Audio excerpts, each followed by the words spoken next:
Doctor Kamal Uddin Chittagong বিশ্ববিদ্যালয়ের আন্তর্জাতিক সম্পর্ক বিভাগে দীর্ঘদিন ধরে অধ্যাপনা করছেন। সম্প্রতি চট্টগ্রাম বিশ্ববিদ্যালয়ের উপাচার্য প্রশাসন হিসেবে স্যার নিয়োগ পেয়ে প্রশাসনের বিস্তারিত পরিকল্পনা সম্পর্কে জানব।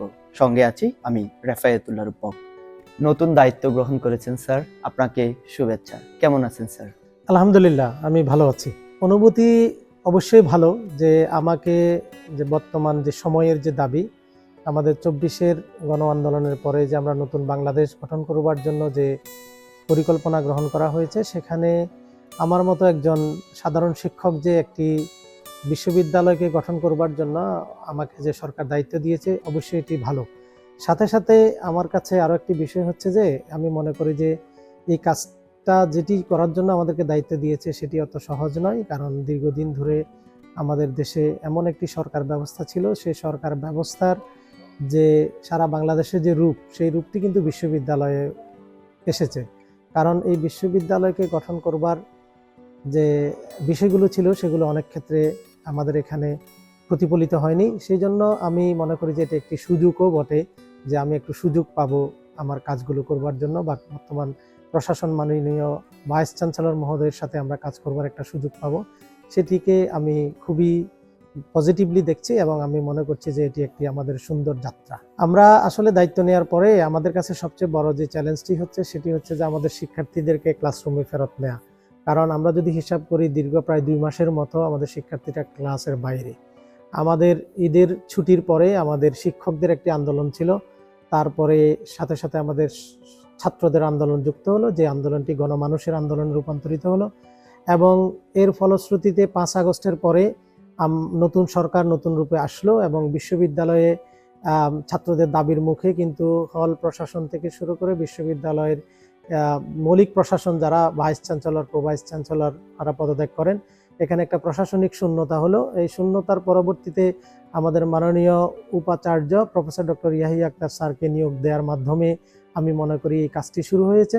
সেই দিনটি কিন্তু বেশি দিন নয়, তারপরে আমি গত ২৪ তারিখে দায়িত্ব পেয়েছি উপাচার্য প্রশাসন হিসাবে। আমরা একজন উপাচার্য পেয়েছি, উপাচার্য একাডেমিক হিসেবে আমরা ৩ জন মিলে এবং আমাদের বিভিন্ন পর্ষদ মিলে আমরা প্রথম প্রায়োরিটি দিয়েছি আমাদের শিক্ষার্থীদেরকে ক্লাসরুমে ফিরে আনা এবং ক্লাস চালু করা। সেই হিসেবে আমাদের ৬ তারিখ থেকে আমাদের ক্লাস শুরু হচ্ছে।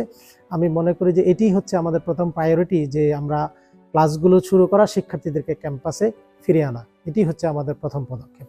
আসলে আপনি নিজেই বলেছেন যে আমাদের দীর্ঘ ৭ বছর ধরে আমাদের এখানে শিক্ষার্থীরা যারা হলে থাকার কথা ছিল তারা থাকেনি, কিন্তু এটিও আমাদেরকে বুঝতে হবে যে সিট কিন্তু খালি ছিল না। বিভিন্ন রাজনৈতিক বিবেচনায়, দখলদারিত্বের মাধ্যমে আমাদের শিক্ষার্থীদের এই যে তাদের বৈধ হলগুলো অবৈধ শিক্ষার্থীদের দখলে চলে গেছে। এই জায়গা থেকে বেরিয়ে আসাটা আমাদের জন্য একটা বড় ধরনের চ্যালেঞ্জ ছিল। আমরা এবারের শিক্ষা কার্যক্রম চালু করার সাথে হল খুলে দেওয়াকে আমরা ট্যাগ করে নিয়েছি, কারণ আমাদের এই বিশ্ববিদ্যালয় থেকে আমাদের শিক্ষার্থীদেরকে একটা সময় কিন্তু বের করে দেওয়া হয়েছিল জুলাই আন্দোলনের সময়। আমরা যদি শিক্ষার্থীদেরকে যদি হলে না তুলতে পারি তাহলে আমাদের শিক্ষা কার্যক্রম কোনোভাবে চালু করা যাবে না এবং এটা নৈতিকভাবে আমরা সমর্থনও করি না। সেই জন্য আমরা হলে শিক্ষার্থীদেরকে উঠানো আমাদের একটা বড় ধরনের কাজ ছিল। আমরা যে হলে যে শিক্ষার্থীরা উঠছে বা সিট পেয়েছে, এটিতে আমাদের সবচেয়ে বড় চ্যালেঞ্জ হচ্ছে ন্যায্যতার ভিত্তিতে সিট দেওয়া। এখানে আমরা মেধার ভিত্তিতে সিট দিয়েছি। দেখা গেল যে মেধার ভিত্তিতে সিট দেওয়ার কারণে কিছু কিছু ডিপার্টমেন্টে রেজাল্ট খারাপ হওয়ার কারণে তারা সিট পায়নি। এখানে আনুপাতিক হারে সাবজেক্টের বিবেচনায় সিট পায়নি। কিন্তু এই জায়গাটাতে আমরা কিন্তু হাত দিয়েছি। অলরেডি আমরা শিক্ষার্থীদের কাছে কথা বলেছি, সাংবাদিকদের সাথে আমরা সাংবাদিক সম্মেলন করে আমাদের প্রতিক্রিয়া ব্যক্ত করেছি, আমাদের বিষয়গুলোকে আমরা স্পষ্ট করেছি। এখানে আমি একটা বিষয় বলতে চাই যে দীর্ঘদিন ধরে যে একটা প্রক্রিয়া বন্ধ ছিল, সেই প্রক্রিয়া চালু করলে আমাদের উদ্দেশ্য খুবই সৎ। আমি মনে করি আমাদের ইন্টেনশন ভালো, কিন্তু সেই কাজটা করতে গিয়ে আমরা দেখা যাচ্ছে যে আমরা পরিপূর্ণভাবে শুদ্ধভাবে করতে পারছি বলে আমি মনে করছি না। কারণ আমরা যে আইন আছে, নীতি আছে, হলে সিট বরাদ্দের নীতিমালা, সেখানে অনেক ক্ষেত্রে সংস্কার প্রয়োজন। সেই সংস্কারটা না করতে পারলে সেটি হবে না। এটি একটি সময়ের দাবি, সেটিও আমরা শুরু করছি সংস্কারটি। আমরা মনে করি যে পরিপূর্ণভাবে ইনক্লুসিভ একটা পার্টিসিপেটরি অ্যাপ্রোচে আমরা এটাকে সংস্কার করব। সংস্কার করে আমরা ন্যায্যতা, মেধা আরও অন্যান্য অনেকগুলো ফ্যাক্টর থাকবে, দূরত্ব, সবগুলো বিবেচনায় আমরা হলের একটা পরিপূর্ণ সিট বরাদ্দ দিতে পারবো বলে আমি মনে করছি। আসলে বিশ্ববিদ্যালয় হচ্ছে এটা একটা শিক্ষায়তন। বিশ্ববিদ্যালয় তো বাংলাদেশে নতুন নয়, সারা দুনিয়াতেই বিশ্ববিদ্যালয় আছে। সেখানে বিশ্ববিদ্যালয় শিক্ষকদের দুটি কাজ, একটি হচ্ছে তারা ক্লাসে পাঠদান করবেন, অন্যদিকে হচ্ছে যে ওনারা গবেষণা করবেন। আমরা বাংলাদেশের প্রেক্ষাপটে যদি দেখি যে মানে আমাদের শিক্ষার যে পাঠদান যে হয় না এমন নয়, কিন্তু হয়তো আমরা অক্সফোর্ড, ক্যামব্রিজ, হার্ভার্ডের মতো ওই ধরনের শিক্ষা কার্যক্রম আমাদের এখানে নেই। গবেষণা আমাদের এখানে চালিয়ে যাচ্ছে। আমরা যদি দেখি একটা দেশে যদি জাতীয়ভাবে শিক্ষাকে যদি একটু অবমূল্যায়ন করা হয়, মেধাবীদেরকে অবমূল্যায়ন করা হয়, সেই ক্ষেত্রে তো আপনি দেখবেন যে সেটার প্রভাব কিন্তু বিশ্ববিদ্যালয়ে পড়বে। আমরা প্রথমত আমাদের একটা মেগা পরিকল্পনা আসবে। সেটি হচ্ছে শিক্ষকদেরকে প্রথমে আমরা যে শিক্ষকরা অনেক ক্ষেত্রে আমাদের শিক্ষকদের যে দুর্বলতা ছিল, ওনারা ক্লাস নিতে মানে স্বাচ্ছন্দ্য বোধ করতেন না, যারা আছেন সবাই না, আমরা ওনাদেরকেও ক্লাসে ফেরত নেওয়ার জন্য প্রথমে চেষ্টা করব। আর গবেষণামুখী শিক্ষা কার্যক্রম চালু করার জন্য আমরা কিন্তু একটা বড় পদক্ষেপ নিব। গবেষণার জন্য যে বাজেট, সেই বাজেটটাকে আমরা বাড়াবো আমাদের, এবং শিক্ষকদেরকে গবেষণার সাথে এঙ্গেজ করে আমরা একটা কোয়ালিটি রিসার্চ যেন এই বিশ্ববিদ্যালয় হয় সেটিকে আমরা দেখব। আমাদের মাননীয় ভাইস চ্যান্সেলর মহোদয় অনেক সময় আমাদেরকে জানিয়েছেন যে তিনি বিশ্ববিদ্যালয়ের দায়িত্ব নেওয়ার পরে উনি চট্টগ্রাম বিশ্ববিদ্যালয়কে খুঁজছেন যে বিশ্ববিদ্যালয়ের র্যাঙ্কিংয়ে চট্টগ্রাম বিশ্ববিদ্যালয় কোথায়। উনি প্রথম দিকে আঙ্গুল টানতে টানতে উনি বলছেন যে ওনার হাত ব্যথা হয়ে গেছে, কিন্তু তখন হঠাৎ করে ওনার মাথায় আসলো যে না, আমি পিছন দিক থেকে দেখি। পিছন দিক থেকে উনি সহজে বিশ্ববিদ্যালয়কে পেয়েছেন। এটার মানে হচ্ছে যে বিশ্ববিদ্যালয়কে আমাদের যে ওয়ার্ল্ড র্যাঙ্কিং, সেই র্যাঙ্কিংয়ে নিয়ে যাওয়ার জন্য আমরা কিন্তু পদক্ষেপ গ্রহণ করব। এটি হচ্ছে যে আমাদের সবচেয়ে বড় বিষয়।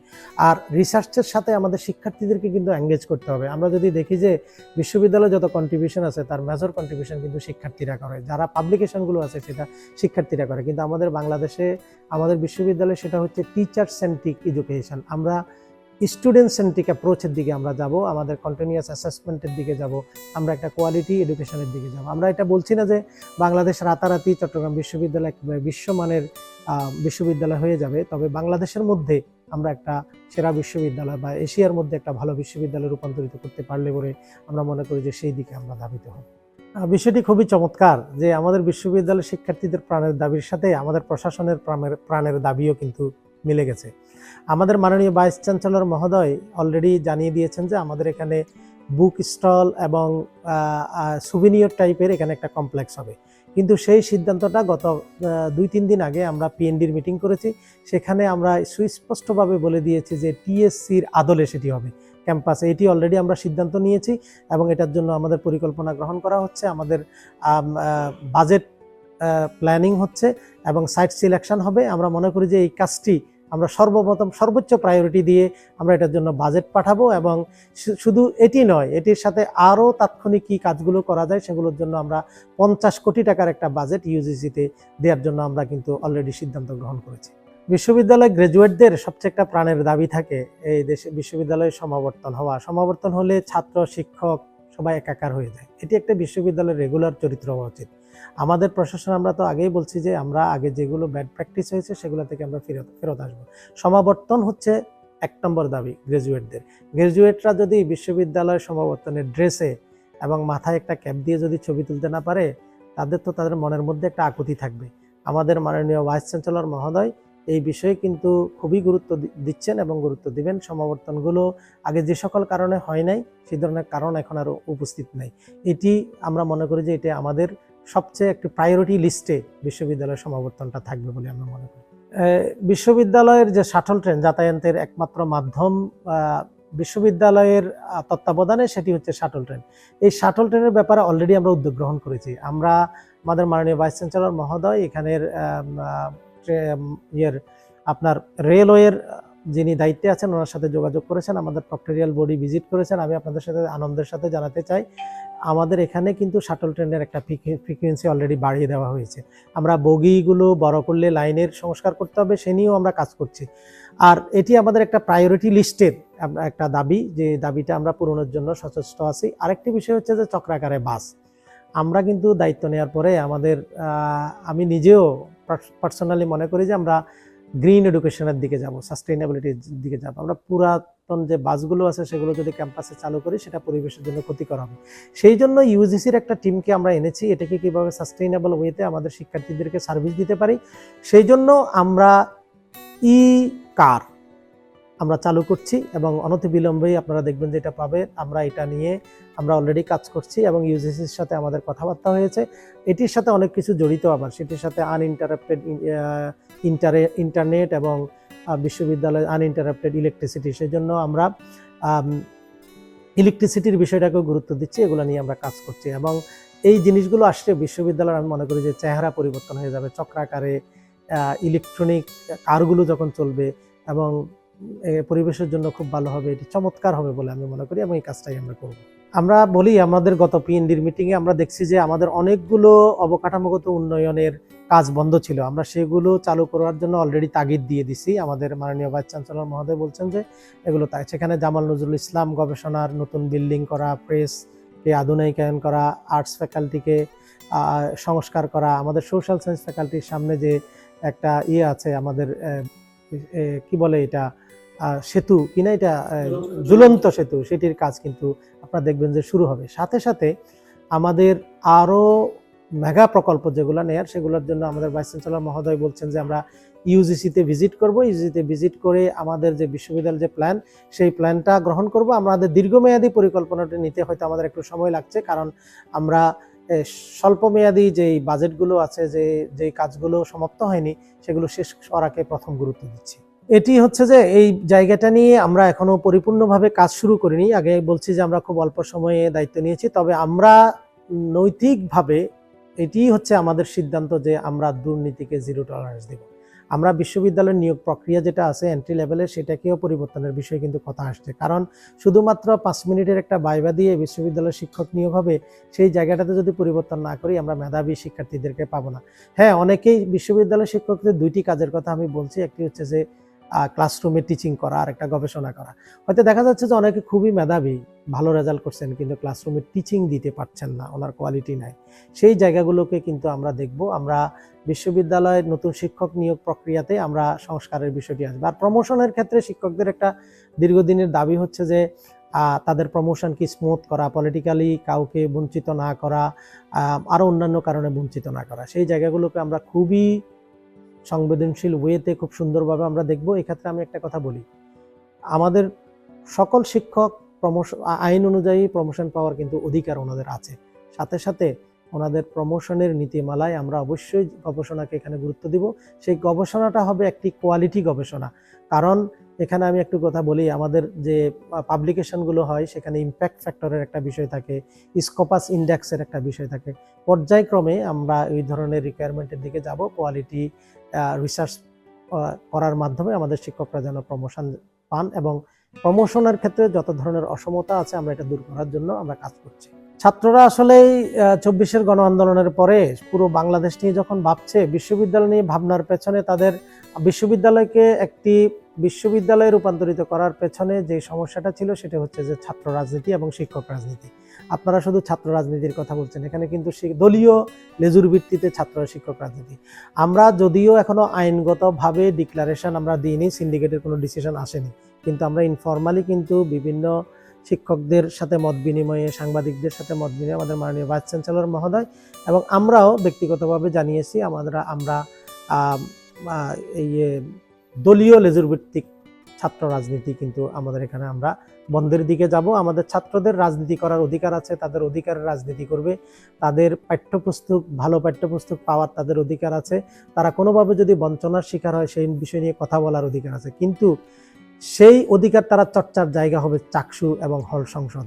এখানে চাকসু এবং হল সংসদকে আমরা প্রাধান্য দিয়ে আমরা ছাত্র রাজনীতিকে রাখবো, কিন্তু দলীয় লেজুর ভিত্তিক কোনো ছাত্র রাজনীতি, কোনো দলের ব্যানারে, দলের স্লোগানে তারা যেন স্লোগান না দিয়ে তারা তাদের অধিকারের স্লোগান দেয়। এবং বিশ্ববিদ্যালয় কোনো নেতা তৈরির কিন্তু কারখানা না, মাস্তান তৈরির কোনো কারখানা না।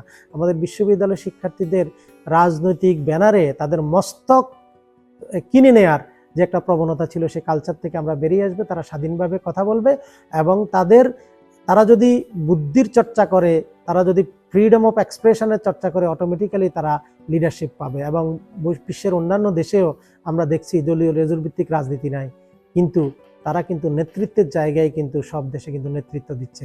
কারণ নেতৃত্ব দেওয়ার জন্য কোনো দলীয় লেজুর ভিত্তিক লাগে না, লাগে কি লিডারশিপ। তো এই যে আমরা যদি দেখি 24-এর আন্দোলন, এই আন্দোলনের দলীয় রাজনীতির বাইরে কিন্তু নেতৃত্ব দিয়েছে, এবং এই যখন সবগুলো দল ফেল, তারা কোনো কিছু করতে পারে নাই, তখন আমাদের ছাত্র জনতা যাদের রাজনৈতিক কোনো ট্রেনিং নেই, তারাই কিন্তু আন্দোলন করে তারা ফেসিবাদী সরকারকে কিন্তু দূর করেছে। সেই জন্য আমাদের রাজনীতি ছাত্রদের থাকবে, সেটা দলীয় ভিত্তিক বা দলীয় লেজুর ভিত্তিক রাজনীতি হবে না। এটি আসলে বলা মুশকিল কবে হতে পারে, কারণ চাকসু রাজনীতিক নির্বাচনটি কোন আদলে হবে, এটার নীতিমালা কি, সেগুলো নিয়ে আমাদের কিন্তু কাজ করবার কিন্তু এখনো সুযোগ রয়ে গেছে।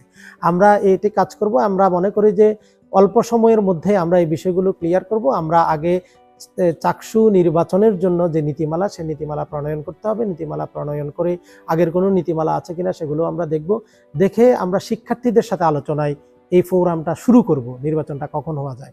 কারণ শিক্ষার্থীরা একটা ট্রমার মধ্যে আছে, সেই ট্রমা থেকে ফিরে আসে যখন ক্লাসরুমে যাবে, তারাও চিন্তা করবে, আমরাও চিন্তা করব, আমরা যত দ্রুত সম্ভব চাকসু এবং হল সংসদ ইলেকশনের দিকে যাব। প্রশাসনের যে কাজগুলো, সেই কাজগুলো আসলে শুধু প্রশাসন দিয়ে বিশ্ববিদ্যালয়কে তার হাইটে পৌঁছানো কিন্তু সম্ভব নয়। কারণ আমরা শিক্ষক থাকতে সবচেয়ে বেশি পছন্দ করি। আমাদের যে প্রশাসন, এটা হচ্ছে শিক্ষা প্রশাসন। আমি এখানে এই প্রশাসনে থেকেও আমি শিক্ষক থাকতে চাই, এবং আমার আশা হচ্ছে চট্টগ্রাম বিশ্ববিদ্যালয়কে নিয়ে যে নেগেটিভ চিন্তাগুলো আছে, যে ইমেজ সংকটগুলো আছে অনেক দিন থেকে, সর্বপ্রথম আমরা ইমেজ সংকট দূর করব, এবং আমাদের শিক্ষার্থীদেরকে মেধা মননে এবং বাংলাদেশকে নেতৃত্ব দেওয়ার জায়গায় যদি আমি দেখি, তাহলে মনে করি যে আমরা বাংলাদেশ, আমাদের বিশ্ববিদ্যালয়ে আমরা কাজ করতে পেরেছি। সাথে সাথে আমি মনে করি যে আমাদের বিশ্ববিদ্যালয়ের যারা শিক্ষার্থী আছে, তারা বাংলাদেশের নেতৃত্ব দিবে। সাথে সাথে বৈশ্বিক যে নেতৃত্বের যে সুযোগ, সেই সুযোগটিও সুযোগটা তারা পাবে, এবং তারা সেই জায়গায় কাজ করবে, এবং বাংলাদেশের একটা সুনাম দেশে বিদেশে ছড়াবে। কালের কণ্ঠকেও ধন্যবাদ আমাকে আজকে সুযোগ করে দেওয়ার জন্য, আমার যে ফিলিংসটি বিশ্ববিদ্যালয়ের এবং বিশ্ববিদ্যালয়ের বিভিন্ন যে আমাদের যে পরিকল্পনা, সেই পরিকল্পনাগুলো শেয়ার করবার সুযোগ করে দেওয়ার জন্য।